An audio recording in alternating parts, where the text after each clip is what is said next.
കാതൽ സന്ധ്യയ്ക്ക് കുഞ്ഞു പിറന്നു. ആഗ്രഹം സാധിച്ചോ? ബാലാജി ശക്തിവേൽ ഒരുക്കിയ കാതൽ എന്ന ചിത്രത്തിൽ ഒരു സ്കൂൾ വിദ്യാർത്ഥിനിയുടെ വേഷത്തിലൂടെ ഭരതിന്റെ നായികയായി സിനിമയിലേക്ക്. പേര് സന്ധ്യ. കാതൽ എന്ന ചിത്രം ഹിറ്റായപ്പോൾ ആ സിനിമയുടെ പേരോടുകൂടി കാതൽ സന്ധ്യയായി. തമിഴ്, തെലുങ്ക്, മലയാളം, കന്നഡ ഭാഷകളിലായി താരം 40-ലേറെ ചിത്രങ്ങളിൽ പ്രത്യക്ഷപ്പെട്ടു. ചെന്നൈയെ പിടിച്ചുകുലുക്കിയ വെള്ളപ്പൊക്കത്തിന്റെ ആ ദുരന്ത ദിനങ്ങളെ അതിജീവിച്ച് 2015-ലായിരുന്നു ഗുരുവായൂരിൽ വെച്ച് സന്ധ്യയുടെ വിവാഹം. ചെന്നൈയിൽ IT ഉദ്യോഗസ്ഥനായ വെങ്കിട്ട് ചന്ദ്രശേഖരനാണ് കാതൽ സന്ധ്യയുടെ ഭർത്താവ്.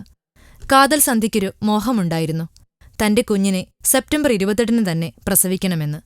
അതിനുവേണ്ടി ഡോക്ടർമാർ പറയുന്ന എന്ത് ത്യാഗവും സഹിക്കാൻ താൻ തയ്യാറാണെന്ന് വരെ സന്ധ്യ പറഞ്ഞിരുന്നു.